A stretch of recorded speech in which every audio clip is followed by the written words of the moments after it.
2 mois après la dernière mission, l'agent secret Ethan écoute un message confidentiel de la présidente américaine Erika au sujet de l'entité. C'est une intelligence artificielle rebelle et consciente d'elle-même, capable de pénétrer la cybersécurité et de prédire des futurs probables. L'entité corrompt actuellement des informations numériques dans le monde entier afin de dresser l'humanité les uns contre les autres. Elle a même inspiré un culte apocalyptique favorable à l'extinction de l'humanité, et leurs fanatiques infiltrent les institutions les plus importantes. Pour arrêter l'entité, ils doivent trouver son code source. Et le seul qui connaît son emplacement est Gabriel, mais personne ne sait comment le retrouver. Ethan possède une clé qui pourrait détruire l'entité, ce qui effacerait complètement tout le cyberespace et plongerait le monde dans une nouvelle guerre. Il se cache car il craint que si le gouvernement met la main sur l'entité, il puisse l'utiliser contre d'autres pays. Erika demande à Ethan de se rendre avant que la bande ne s'autodétruise. Plus tard, Ethan retrouve son vieil ami Benji et, ensemble, ils se rendent dans une salle secrète dans un tunnel de métro où Luther les attend. Luther a mis au point une capsule spéciale contenant un virus qui peut neutraliser l'entité lorsqu'il est intégré à son code source. Mais d'abord, ils doivent retrouver Gabriel. Dans une prison autrichienne, l'ancienne complice de Gabriel, Paris, est escortée par les agents Jasper et Theo. Soudain, 2 gardes sortent leur taser et attaquent les agents pour les neutraliser. Un combat éclate et Paris s'y joint rapidement, aidant les gardes à mettre les agents à terre un par un. Après de nombreux coups de poing et de pied, Jasper est mis hors de combat, mais Theo sort son arme. Paris lui vole un pistolet et essaie de tirer, mais les gardes s'interposent et enlèvent leur masque pour révéler qu'il s'agit d'Ethan et de Benji. Paris se souvient qu'Ethan lui avait épargné la vie lors de la dernière mission, et Theo écoute Ethan lorsqu'il explique qu'il n'y a plus de camp. Ils doivent désormais collaborer pour une cause mondiale. Theo accepte de ne pas les arrêter et Ethan demande à Paris où se trouve Gabriel. Quelques soirs plus tard, Ethan s'infiltre dans une grande réception à Londres. 2 agents l'aperçoivent et se préparent à l'arrêter. Cependant, Grace les bouscule et leur vole leur radio et leurs armes. Elle jette une arme à Ethan et garde l'autre. Ainsi, les agents ne peuvent pas se défendre et le duo les neutralise facilement. Grace explique qu'elle a été envoyée par le directeur de l'agence d'Ethan pour le retrouver, mais admet qu'elle pense qu'Ethan est désormais le seul capable de sauver le monde, et qu'elle préfère l'aider plutôt que le capturer.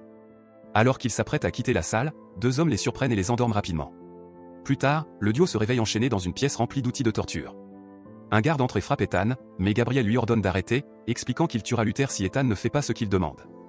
Gabriel veut qu'il retrouve un sous-marin appelé Sestoel, indétectable par sonar. Il y a de nombreuses années, son système avait été saboté par un virus qui l'avait fait couler. Ce virus est ensuite devenu l'entité. Comme le sous-marin est figé au fond de la mer depuis des années, l'entité ne peut pas le pirater maintenant. Par conséquent, la copie du virus laissée dans son système peut être récupérée et utilisée comme code source.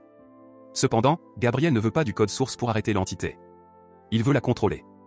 L'information la plus choquante est que le virus qui a tout déclenché était un code qu'Ethan avait volé pour le gouvernement afin de sauver sa femme, il y a de nombreuses années. Ainsi, il est responsable de l'existence de l'entité. Lorsque Gabriel observe Ethan de plus près, il remarque quelque chose d'étrange dans sa bouche. Il s'avère qu'il a de fausses dents contenant du poison. Ethan les mord et commence à faire de la mousse à la bouche, ce qui pousse Gabriel à ordonner à ses hommes de le ranimer. Cependant, Ethan révèle que le poison n'était pas réel et met rapidement les 2 gardes hors de combat. Pendant que Grace récupère les clés pour se libérer, un autre garde arrive, mais Gabriel l'empêche de tirer, lui rappelant qu'il a besoin d'Ethan vivant. Il lui dit de tirer sur Grace à la place et s'en va. L'un des premiers gardes se réveille et rejoint le combat. Ainsi, Grace et Ethan se battent ensemble contre leurs ennemis. Grace manque de peu de se faire tuer, mais Ethan saisit quelques outils sur la table et tue les 2 hommes de manière assez brutale. Gabriel traverse les couloirs pour s'échapper, mais il est acculé par Paris, Theo et Benji. Paris veut lui tirer dessus, mais Theo lui rappelle qu'ils ont besoin de lui vivant. Gabriel s'enfuit alors dans la direction opposée tandis que Grace et Ethan se joignent à la poursuite. Malheureusement, Gabriel verrouille les portes derrière lui et parvient à s'échapper. Dans une autre pièce, Ethan découvre une étrange boîte et Paris lui explique que c'est ainsi que Gabriel communiquait avec l'entité. Ignorant les avertissements de Paris, Ethan entre dans la boîte et connecte son esprit à l'appareil. Des entraves se referment sur ses mains et ses pieds avant que l'entité ne lui parle. Elle lui montre de nombreuses visions qui blessent son cerveau à chaque décharge, y compris un mystérieux coffre-fort. L'entité veut qu'Ethan ouvre le coffre et la laisse y entrer.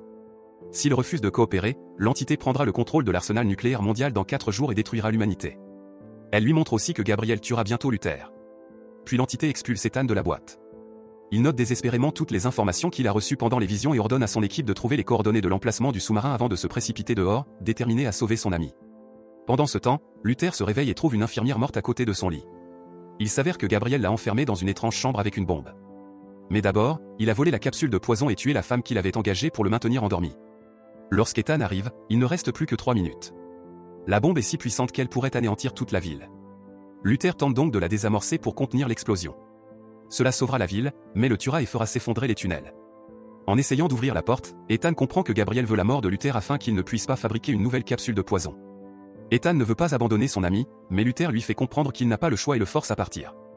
Alors qu'Ethan court dans les tunnels, la bombe explose derrière lui et tue Luther. Quand Ethan atteint la rue, il est encerclé par Jasper et ses hommes, qui lui prennent la clé. Au siège, Ethan est accueilli par le directeur Kittredge, qui l'informe que l'entité a déjà pénétré dans plusieurs arsenaux nucléaires à travers le monde. Ils organisent une réunion avec tout le conseil, y compris la présidente Erika. Après avoir examiné l'historique des missions d'Ethan, celui-ci explique qu'il a besoin de la clé et d'un navire pour retrouver le sous-marin. Une dispute éclate car l'agence ne veut toujours pas détruire l'entité. Ethan fait alors remarquer qu'ils n'ont plus le choix maintenant que les armes nucléaires sont sous son contrôle. À ce moment, une alarme retentit et ils apprennent qu'un autre pays a perdu le contrôle de son arsenal nucléaire. Erika décide de donner à Ethan 72 heures pour régler le problème, sinon il sera tenu pour responsable des conséquences. Avant qu'il ne parte en hélicoptère, on lui remet la clé dans une enveloppe mystérieuse. Quelque temps plus tard, dans le Pacifique Nord, un avion dépose Ethan sur un porte-avions. Il remet l'enveloppe à l'amiral, qui l'ouvre et découvre que le message n'est qu'une date. L'amiral a autrefois servi avec Erika et reconnaît la date comme le jour où ils ont tous deux perdu un proche parce qu'aucune autorité n'avait voulu prendre le risque. Le porte-avions navigue dans une zone difficile qui pourrait déclencher une guerre, mais l'amiral accepte de prendre le risque que ses supérieurs n'ont pas osé prendre. Ethan lui parle de SOSU, un système de surveillance acoustique sous-marine, un réseau de câbles sous-marins. Si un événement important se produit sous la mer, n'importe où dans le monde, SOS peut en trouver l'emplacement exact. Comme les corps de l'équipage du sous-marin ont été repêchés par des pêcheurs inuits, il suppose que la station SOSA qui a enregistré l'accident est celle de l'île Saint-Mathieu, dans la mer de Bering. Il y a les risques de provoquer une guerre avec la Russie. Sans compter qu'Ethan devra retrouver son équipe exactement au même endroit et au même moment pour qu'on puisse le sortir de la glace. L'amiral reste sceptique, mais ils n'ont pas de meilleur plan. Sur l'île, Benji et l'équipe rencontrent William, qui gère la station SOSA depuis 30 ans. C'est un codeur légendaire qui a tenté d'avertir les gens de l'entité pendant des décennies, mais personne ne l'a écouté. William veut les aider. Cependant, sa maison a déjà été envahie par des mercenaires russes qui sortent maintenant de leur cachette. Eux aussi recherchent le sous-marin perdu. William essaie de convaincre tout le monde qu'il n'a pas les coordonnées qu'il cherche. Il a les disques contenant les informations, mais pas les machines pour les lire car les supérieurs ont tout confisqué afin de dissimuler le naufrage du sous-marin. Les Russes s'attendent tout de même à ce que William construise un lecteur et lui donne une heure. Dans un hélicoptère, les pilotes informent Ethan qu'ils voient des navires russes dans la zone et qu'ils n'ont pas encore reçu les coordonnées de l'équipe. S'ils continuent de tourner, ils n'auront plus assez de carburant pour rentrer, mais Ethan leur demande 5 minutes de plus. À ce moment-là, 2 chasseurs russes passent devant eux en guise d'avertissement. Ethan décide alors de sauter dans l'eau glaciale. Tandis que les hélicoptères s'éloignent, Ethan est soudain encerclé par des plongeurs qui l'emmènent à bord de l'USS Ohio. Ethan rencontre le capitaine du sous-marin et lui remet le collier envoyé par l'amiral pour le convaincre de l'aider. Il lui explique qu'il attend les coordonnées de son équipe et demande au capitaine de lever l'antenne, ce qui pourrait révéler leur position aux Russes. Pendant qu'ils attendent, ils observent le radar pour surveiller les navires ennemis, et Ethan remarque qu'un sous-marin russe est arrivé sur l'île une heure plus tôt. L'équipage montre à Ethan une combinaison spéciale de plongée sous pression capable de le conduire à de grandes profondeurs, bien qu'ils admettent ne pas l'avoir testé en dessous de 300 pieds. Pour économiser l'air, il devra descendre très rapidement, ce qui peut provoquer des effets secondaires tels que confusion mentale, tremblement, voire convulsion. Il aura environ 20 minutes pour atteindre la chambre de décompression, sinon il mourra. Ethan commence à faire des exercices pour améliorer sa respiration, et le capitaine l'avertit qu'il utilisera l'antenne une dernière fois avant de la couper. Dans la maison, Benji aide William à fabriquer le lecteur. Pendant que tout le monde est occupé, William avoue avoir détruit le disque contenant les coordonnées, mais il les a mémorisées. Il les note sur un bout de papier et les cache dans sa montre, qu'il remet ensuite discrètement à sa femme en lui demandant d'aller nourrir les chiens. Grace surprend leur conversation et se porte volontaire pour aider. Un mercenaire suit les femmes jusqu'au chenil. L'épouse de William le frappe avec une pelle et Grace se jette dans la bagarre, ce qui pousse l'homme à tirer avec son arme. Le reste de l'équipe entend le coup et y voit un signal, alors ils commencent aussi à se battre contre les mercenaires. De nombreux coups sont échangés, beaucoup d'armes tirent, et dans la lutte ils font accidentellement tomber du charbon du poêle, ce qui met la maison en feu. Tout le monde continue de se battre, alors William court jusqu'à la radio pour envoyer les coordonnées. Au même moment, dans le sous-marin, Ethan est attaqué par un membre de l'équipage armé d'un couteau, qui fait partie du culte de l'entité et ne veut pas qu'on l'arrête. Les hommes se battent dans toute la pièce, brisant une partie de l'équipement, tandis que le capitaine reçoit enfin les coordonnées. Ethan plaque le visage de son adversaire contre une machine en marche, mais l'homme parvient quand même à ramasser son couteau pour attaquer de nouveau. Au moment où il s'apprête à poignarder Ethan, un autre membre de l'équipage frappe l'homme par derrière pour le neutraliser. Dans la maison, Theo et Paris mènent la plupart des combats. Benji essaie d'aider, mais une étagère tombe sur lui et le chef des mercenaires. Paris est capturé, alors elle frappe son adversaire pour le forcer à tirer et les balles touchent son coéquipier. Cela libère Theo, qui riposte en tirant sur l'adversaire de Paris. Lorsque les mercenaires russes réalisent que William envoie les coordonnées, ils décident de s'enfuir et de laisser leur sous-marin capter la transmission. William et l'équipe réussissent à quitter la maison avant qu'elle ne s'effondre. Grace part avec l'épouse de William, qui lui apprend à utiliser un traîneau et à guider les chiens afin qu'elle puisse transporter tout l'équipement de la chambre de décompression pour retrouver Ethan. Dans le sous-marin, le capitaine dit à Ethan que les coordonnées se trouvent près de l'Afrique. Ethan pense que cela n'a pas de sens et cherche le point exactement opposé, ce qui indique un endroit proche de sa position actuelle. William les a envoyés à l'envers pour tromper les Russes. Lorsque le sous-marin démarre, il remarque que les Russes les suivent. Une fois le sous-marin arrivé à l'endroit indiqué par les coordonnées, Ethan enfile la combinaison et l'équipage lui rappelle le temps limité qu'il a pour accomplir sa mission. Pour l'aider à supporter la pression, la chambre est remplie d'eau avant qu'Ethan n'ouvre la porte. Il se sent étourdi un instant avant de sauter et de commencer à nager aussi vite que possible. À ce moment-là, le sous-marin russe apparaît et manque de le percuter, mais Ethan reste caché sur son flanc et parvient à avancer sans être détecté. Utilisant plusieurs fusées éclairantes, Ethan fouille la zone jusqu'à ce qu'il trouve le safe stop. Lorsqu'il entre à l'intérieur, l'eau s'y engouffre immédiatement et le poids fait bouger le sous-marin. Ethan connecte un appareil au générateur pour rétablir l'électricité et découvre de nombreux corps qui n'avaient pas été aspirés lorsque le sous-marin a coulé. Dans la pièce suivante, il trouve un tas de torpilles, il doit donc marcher avec précaution pour éviter de les déclencher. C'est plus difficile que cela ne devrait l'être, car le sous-marin continue de basculer à cause de l'inondation. Finalement, Ethan trouve la salle des systèmes et ouvre la trappe de l'ordinateur avec une clé spéciale, ce qui lui permet de voler le disque dur. Alors qu'il commence à repartir, il réalise que le sous-marin est complètement incliné et va s'enfoncer davantage d'une seconde à l'autre. Il doit nager prudemment pour éviter les torpilles qui continuent de rouler autour de lui. L'une d'elles bloque la porte, alors Ethan doit s'échapper par le tube lance-torpille. En nageant vers celui-ci, les torpilles roulent près de lui et manquent de l'emprisonner, mais heureusement, il parvient à s'en sortir avec difficulté. Cela lui demande beaucoup d'efforts, mais Ethan réussit aussi à ouvrir la trappe du tube. Malheureusement, une torpille s'y trouve. Il ouvre la trappe suivante et la trouve libre. Mais lorsqu'il essaie de ramper à travers, il découvre que sa combinaison ne passe pas. Ethan n'a pas le choix et doit l'arracher, laissant sa peau exposée à l'eau glaciale. Rapidement, le tube commence également à se remplir d'eau, mais Ethan s'y fraye un chemin et parvient à sortir juste avant que le sous-marin ne sombre. Le casque d'Ethan se coince sur le flanc du sous-marin, l'obligeant à le laisser aussi.